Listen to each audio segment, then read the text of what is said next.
Halo, selamat pagi anak-anak. Hari ini kita membahas mengenai volume kerucut. Nah, perhatikan ada dua gambar berikut.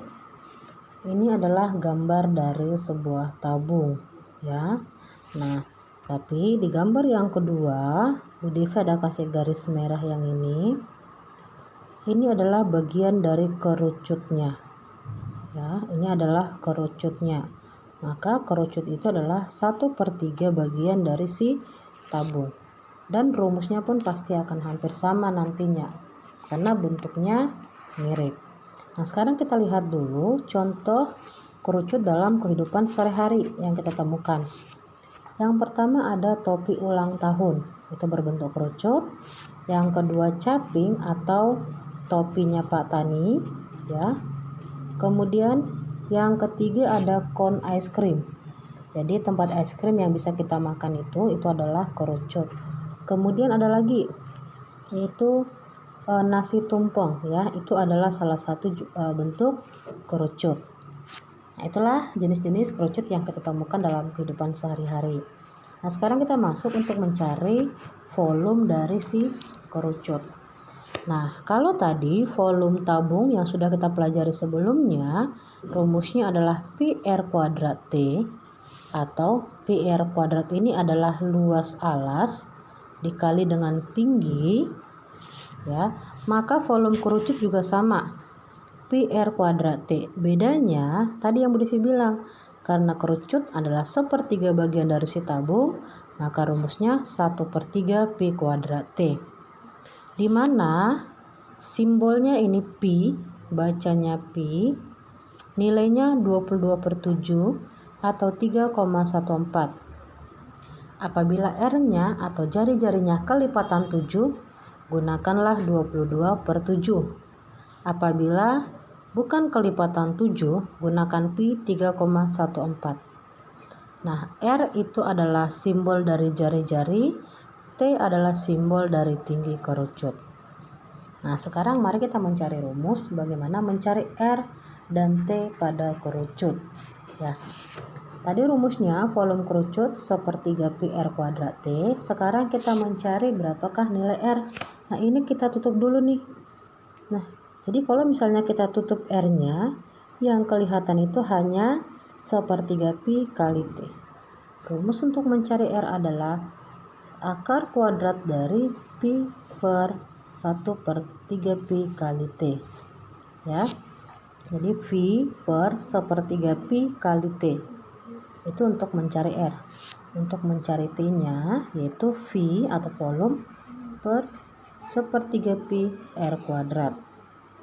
Nah, itulah rumus untuk mencari jari-jari dan T.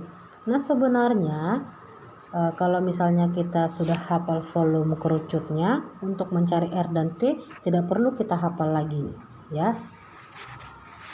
Oke, sekarang kita masuk ke contoh soal, yaitu halaman 182. Soal nomor 1 yang berbentuk gambar. Oke, kita perhatikan terlebih dahulu. Yang ini gambar, baca ketentuan soal. Soal nomor 1 dan 2 menggunakan pi 22/7. Soal nomor 3 dan 4 menggunakan pi 3,14. Oke. Dari gambar ini bisa kita simpulkan bahwa tingginya itu yang ke atas. Tinggi itu ke atas, bukan ke samping gitu ya. Tinggi itu 9 cm. Kemudian R, jari-jari 7 cm. Nah, kalau misalnya dia dari ujung sini nih sampai ke ujung sini, itu namanya diameter. Seperti nomor 4 yang ini.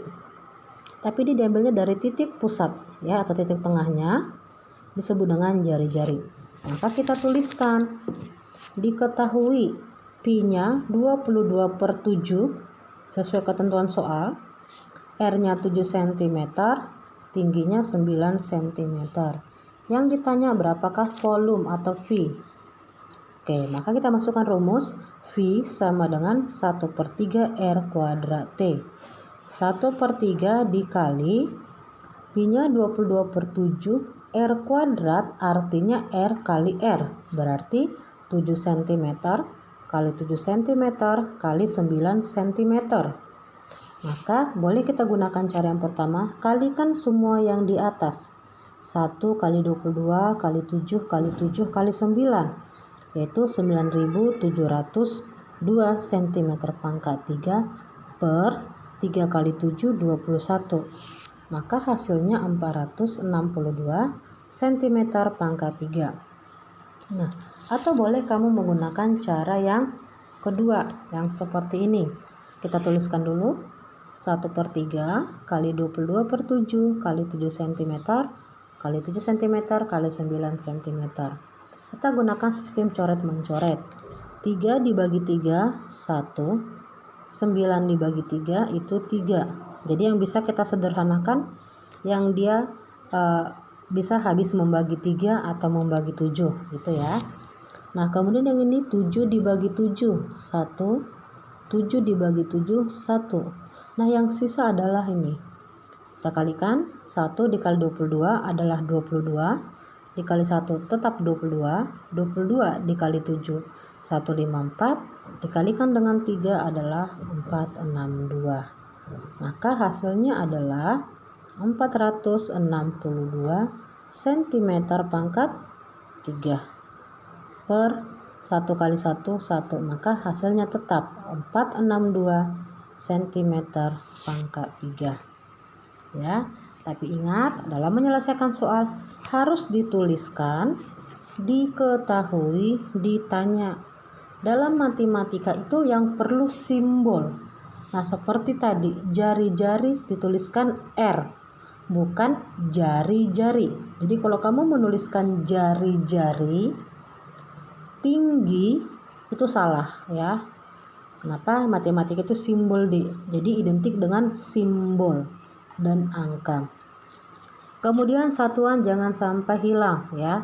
Jadi kalau di sini tidak ada satuan, tiba-tiba di hasil ada, Bu Devi salahkan ya.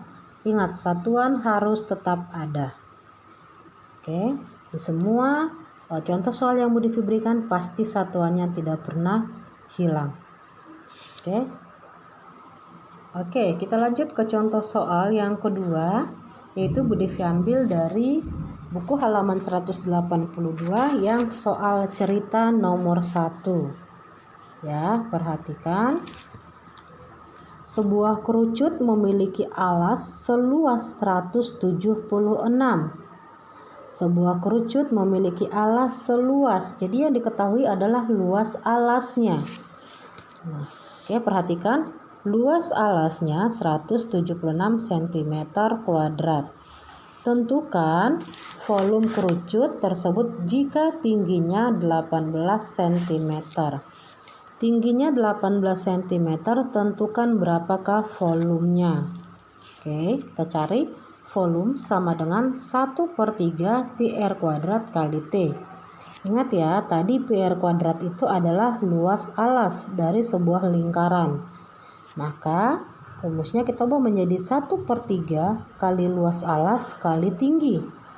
Luas alas sudah diketahui, maka 1/3 kali 176 cm kuadrat dikali 18 cm. Maka hasilnya adalah 1056 cm pangkat 3 ya. Nah, boleh kita gunakan yang metode coret tadi ya. 3 dibagi 3 itu 1, 18 dibagi 3 itu 6. Maka 176 kali 6 adalah 1056. Atau boleh kamu kalikan seperti yang di awal. 1 dikali 176 dikali 18 dibagi 3. Boleh. Jadi gunakan mana yang gampang menurut kamu dikerjakan. Oke, untuk selanjutnya untuk latihan soal, Bu Devi ambil dari buku matematika yaitu halaman 182. Ya, jadi latihan soalnya halaman 182 soal cerita nomor 2, 3, 4, dan 5. Nah, jadi yang ini ada ya. Halaman 182 nomor 2, 3, 4, dan 5. Nggak usah ditulis soalnya. Yang kamu tulis adalah diketahui, ditanya menggunakan simbol. Dan terakhir jangan lupa satuannya. Oke? Kalau ada yang kurang paham boleh ditanya nanti melalui WA atau video call dengan Bu Devi. Oke anak-anak, sampai sekian. pembelajaran hari ini. Sampai bertemu lagi di pembelajaran esok hari. Bye-bye.